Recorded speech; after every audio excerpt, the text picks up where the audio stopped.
It was in the period just after Pearl Harbor, and Japanese were routinely referred to as the Yellow Peril. It was a time of racial hatred and injustice, a time in which 120,000 Japanese Americans lost their homes, their possessions, and their freedom. And it happened here. Now there is talk of making amends, perhaps even reparations. That story tonight. This is ABC News Nightline. Reporting from Washington, Ted Koppel.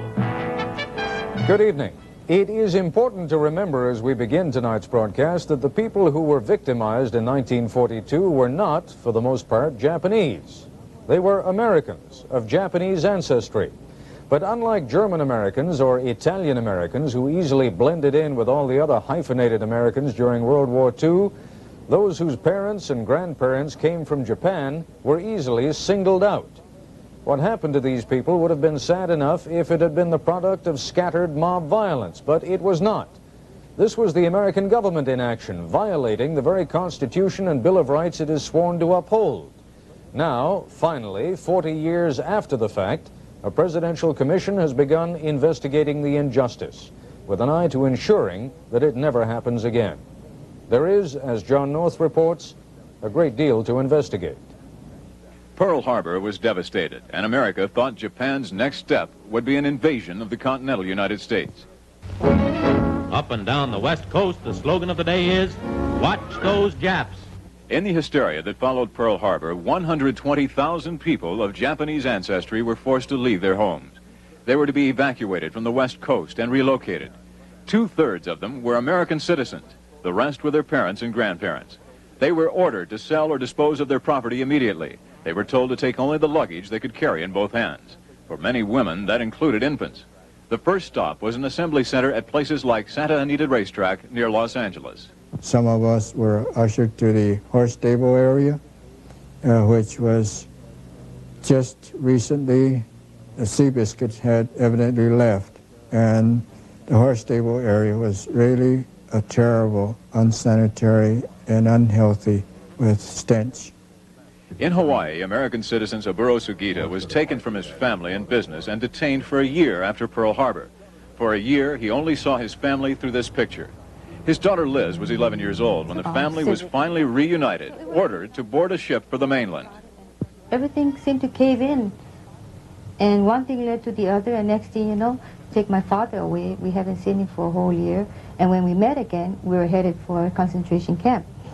And the worst part of the whole thing, I think, including the 3.5 years that we were incarcerated, was during the time where we were transported from Hawaii to San Francisco to Arkansas. This is the first camp we went to,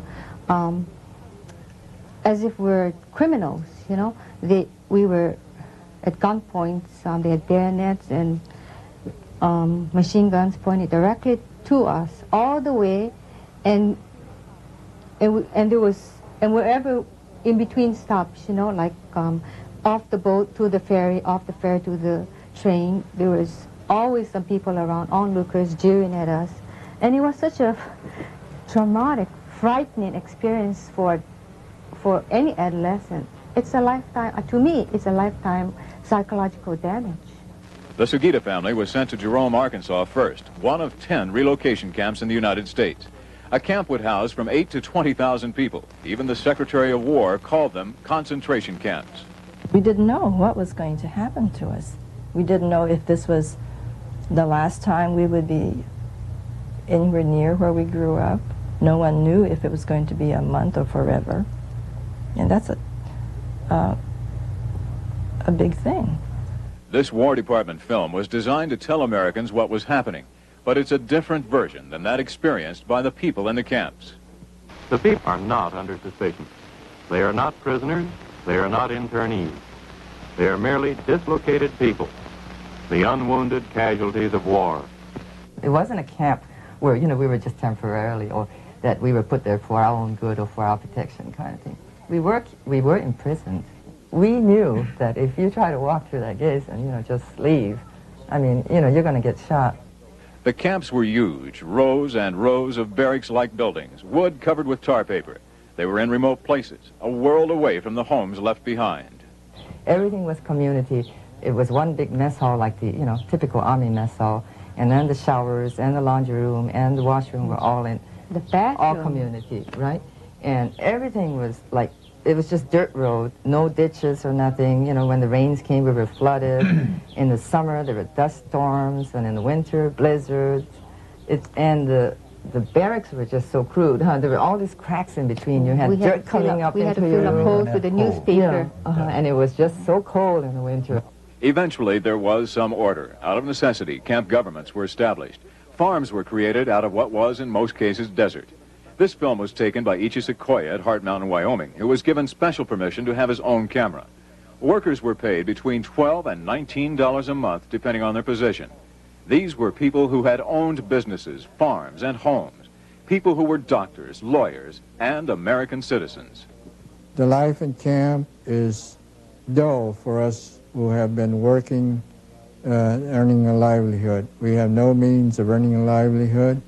We could work in the camp itself, in the administrative or in the field of maintenance, because the camp itself was like a huge city.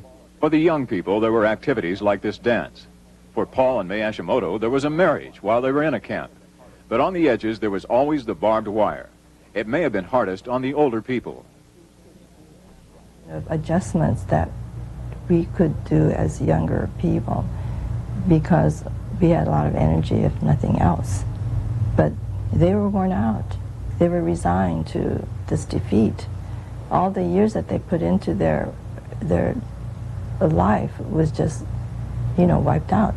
Parents also lost sons to the war. 33,000 men of Japanese ancestry fought after either volunteering or being inducted.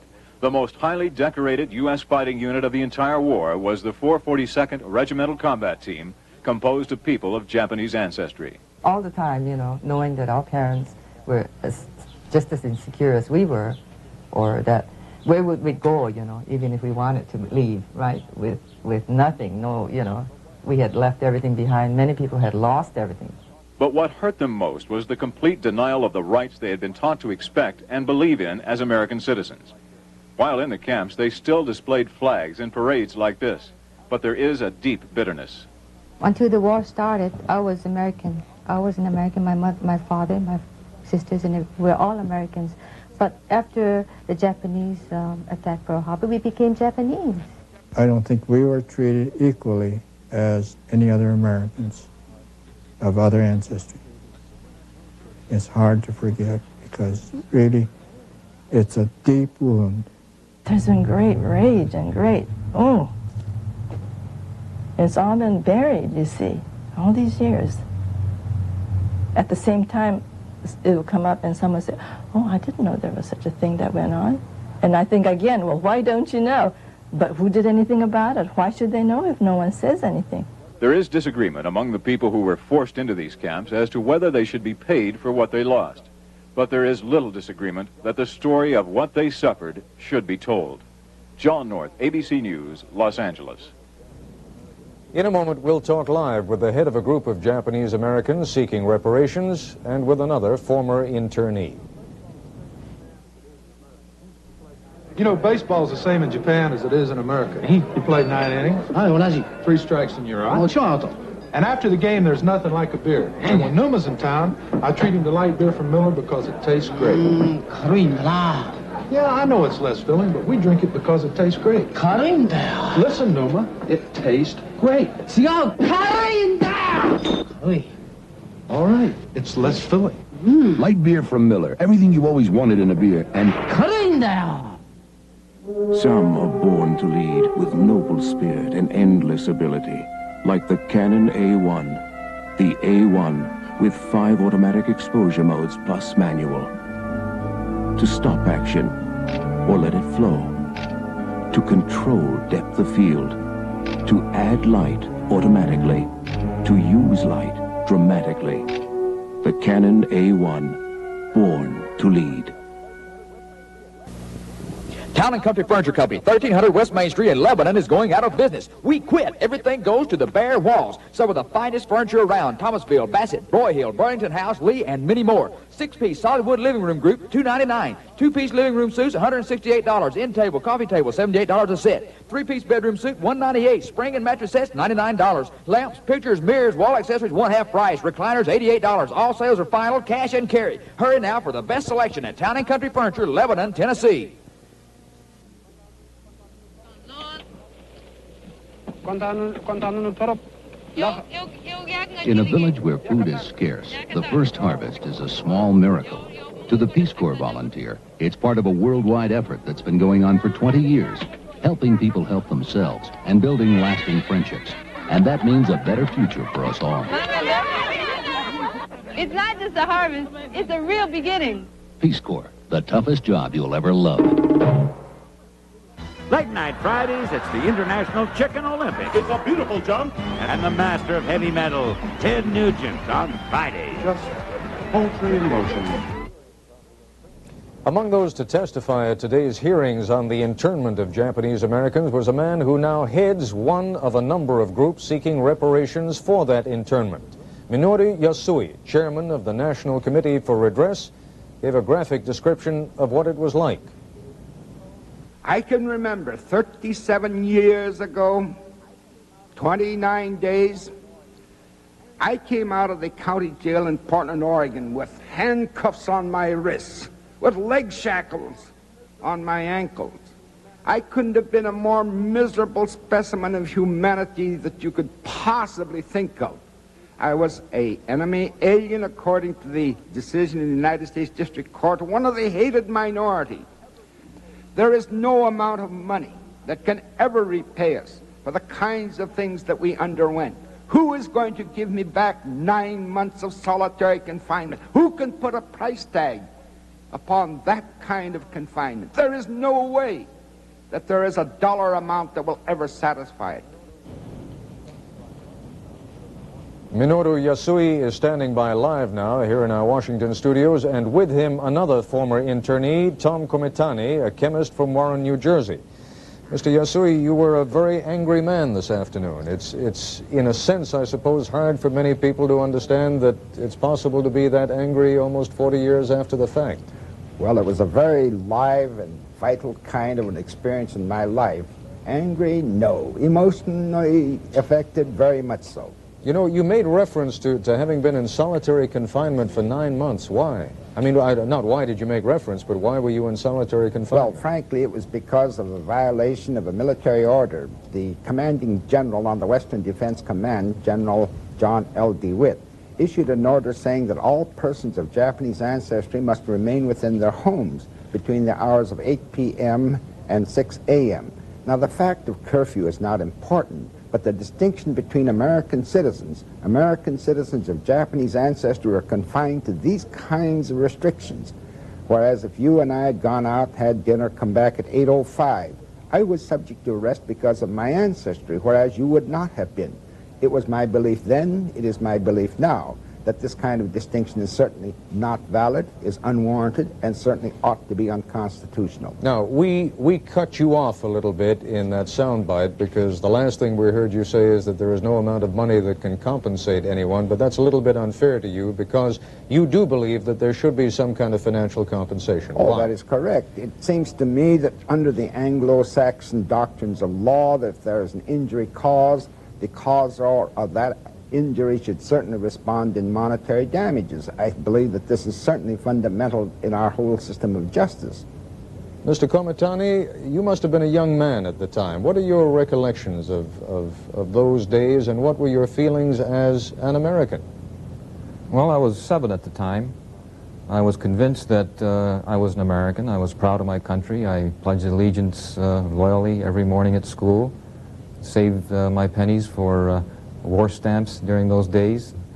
And when I heard the news from my father that the Japanese Americans will be put into these camps, I felt a feeling of betrayal, of false imprisonment. Even at that early age, I think I realized that.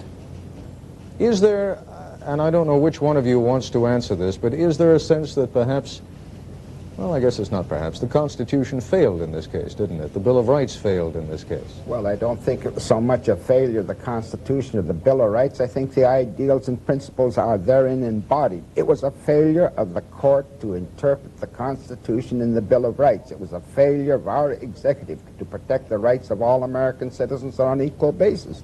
I do not believe that the Constitution failed. I think some of our institutions composed of men did indeed fail us. What similarities do you see between, for example, what almost happened in this country a few months ago when we had the trouble with Iran?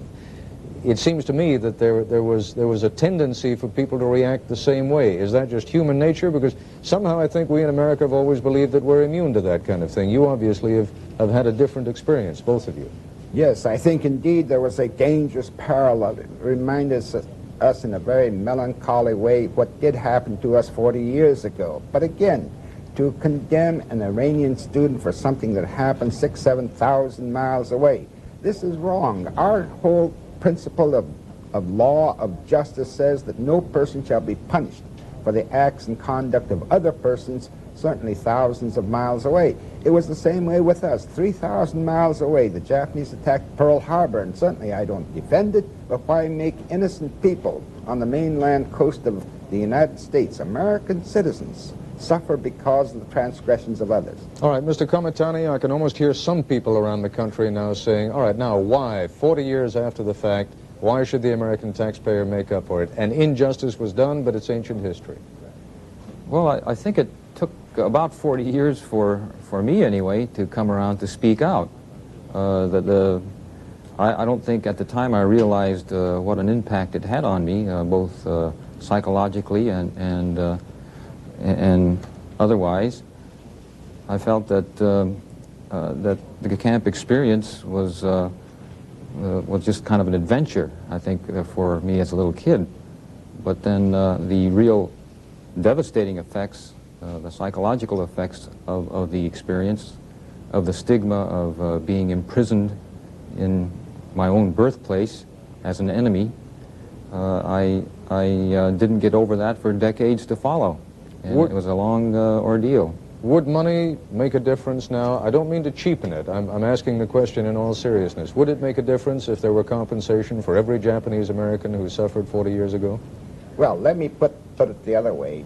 Certainly an injustice unredressed is an injustice forever. I think our nation is much greater than this. I think, number one, we should have a record clear and to make sure that this kind of a thing does not happen again. Secondly, I think the people of the United States ought to know about these kinds of things. It ought to be in the books. It ought to be taught in schools.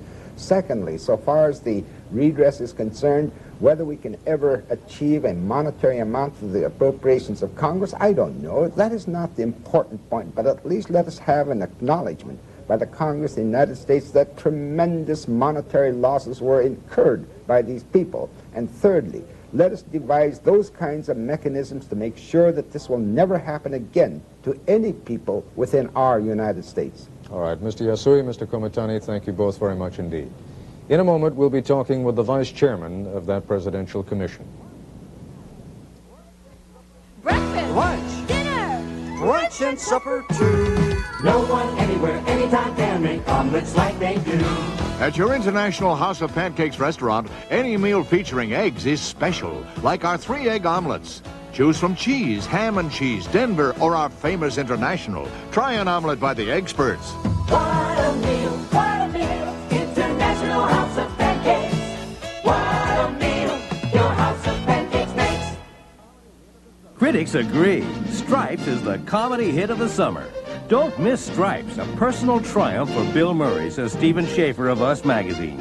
Stripes does for the Army what Animal House did for frat houses. March down to see it, says Fred Yeager of the Associated Press. And Roger Ebert of the Chicago Sun-Times calls Stripes great, irreverent summer entertainment. A lot of fun. That's the fact, Jack! Stripes, rated R. Now playing in a theater near you.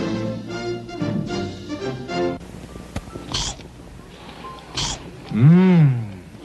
How come you go, after you crunch your cheese balls? They're Planters. Mmm. See, no, after the crunch. The thrill is gone. Planters taste better. Rich cheese spreads around your mouth and melts. Planters taste better. Cheesier. Planters snacks. We've got the right after the crunch. I dig 100-foot well for a buddy. And what do I get? Light beer. You ever taste light beer? You ever taste Coors Light? You ever taste beer? The surprising taste of Coors Light Not bad. comes from pure Rocky Mountain spring water and high country barley. Good beer. And a way of brewing that squeezes a lot of the calories out but leaves all the taste in. All right, I'm surprised. Coors Light, the surprise is how good it tastes. Standing by live now on Capitol Hill is the Vice Chairman of the Commission on Relocation and Internment of Civilians, Republican Congressman Don Lundgren of California. Congressman, it's hard to make a case for what happened in this country 40 years ago, isn't it? Well, I think one of the people who testified the first day of hearings we had, Mr. Rowe, who was the #2 man at the Justice Department, probably put it best. He said it was most likely the product of honest hysteria. He was one of those who thought it ought not to be done, and I think in retrospect, obviously, it should not have been done. That was one of the major reasons I was a co-sponsor of the legislation to establish this commission, so we do establish that we made a mistake. All right, what do you hope will come out of these hearings? What do you hope the commission can achieve? Is there anything beyond just clearing the record? Well, I hope there's a number of things. One is, in terms of establishing the record, there are a lot of people my age or younger who frankly have no knowledge this ever took place, and I think that's something that we ought to change. We've got to make an official record. We have to make, I think, an official apology so that those people of Japanese descent who were affected by this and their children and grandchildren can be released from the stigma that was attached to them as a result. And lastly, I would hope that somehow out of this we could create some institutional changes, perhaps, some procedural changes which would help us guard against this happening in the future so that we can really learn out of this mistake of the past. The question of reparations, I think, is the question that should come last, and one that I hope we're not putting up front at the beginning of our commission hearings, because I think that would be a mistake to make that the major focus of our inquiry. All right, without making it the major focus of the inquiry, it nevertheless is a point that needs to be addressed. I don't want to draw too close a parallel, but after all, the German government has been paying reparations to many Jewish families who, of course, suffered a great deal more even than Japanese Americans suffered in this country, but there is that kind of precedent for it. It is not uncommon for there to be reparations when an injustice has been perpetrated. Well, I think that's true, although I wouldn't want to draw any analogy between what we had here in this country, as bad as it was, with what happened in Germany. We've had a series of injustices in this country. Look at the situation with slavery in this country, one which was countenanced by the federal government for a long period of time. It took us 100 years or more to overcome that. Yet we never made a decision that the federal government ought to pay those reparations to people who were really deprived of liberty more than any other people in this country. And all I mean by suggesting that is we've got to decide whether reparations would be appropriate in this circumstance or whether, in a sense, it would undercut the moral imperative to come out of our inquiry. I think it's important that we get a real lesson out of this inquiry, and I would hope that it would not be, I think you used the word cheapened, I don't know if that's the proper word, but somehow the credibility lost from the judgment we would make because some people would merely see it as a monetary bailout. I think it's something more important than that. All right, Mr. Yasui is still standing by here in our studios. I'd like you, if you would, Mr. Yasui, to respond to a couple of those points. Oh, yes. One, the comparison with slavery, and the other, and I don't recall using the word cheapen. If I did, it was ill-advised, but the notion that this would somehow cheapen the experience and what happened to you. Well, I certainly agree with the congressman that there is no parallel between the Holocaust in Nazi Germany and that which transpired here. And I certainly agree that we need to do something that will really address the moral imperatives here involved.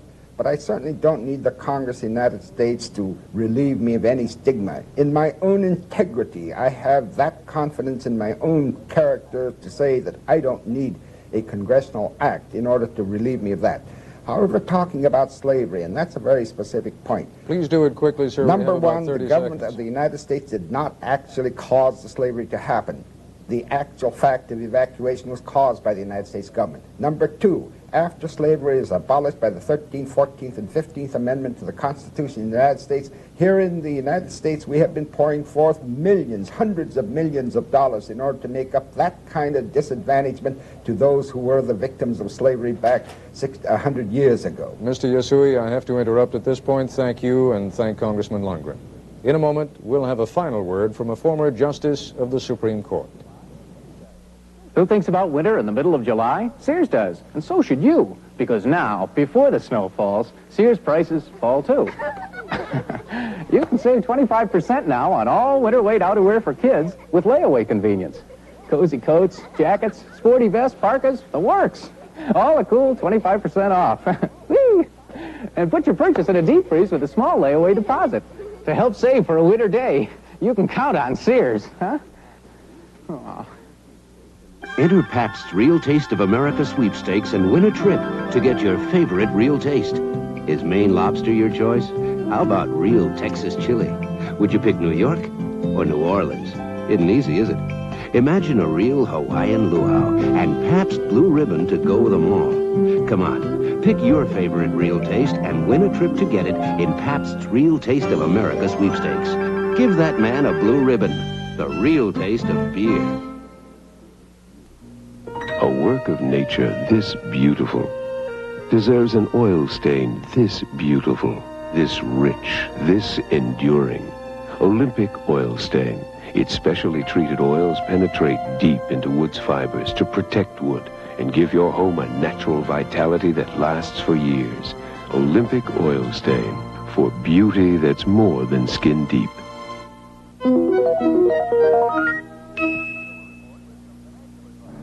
Next, a consumer report with some financial advice. I need money, not advice. So did I, and I did something about it. You asked for a raise? No. Ori and I started our own Amway business. We're building financial independence as Amway distributors part-time. And the extra income helped buy this car. Sounds like you discovered a better life. Oh, with Amway. So can you. Contact an Amway distributor and get the whole story.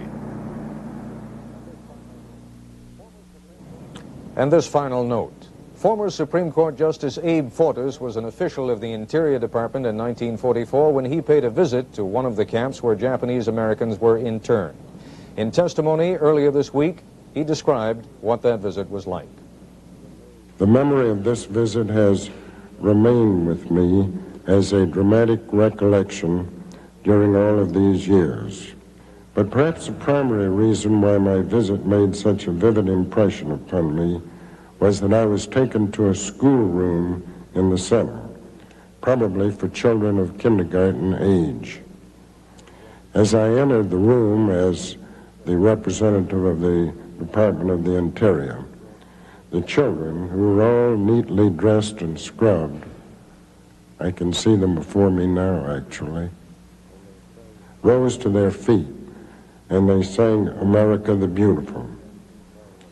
I'm sure you'll realize how profoundly affecting this was.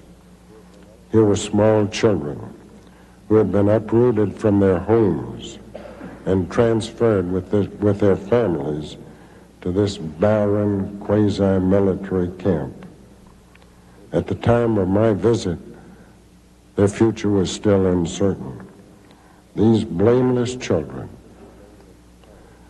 so far as could be known at the time, might well be destined to spend all of their formative years in this dismal, abnormal, horrible environment, segregated from the life and people of their nation, deprived of opportunity for normal development.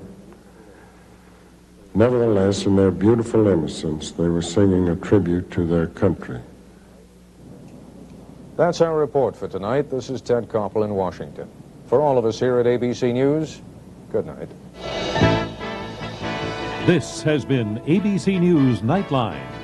Tomorrow on World News Tonight, a special assignment report by Ron Miller on MIAs in Southeast Asia and the continuing search for those who might still be alive.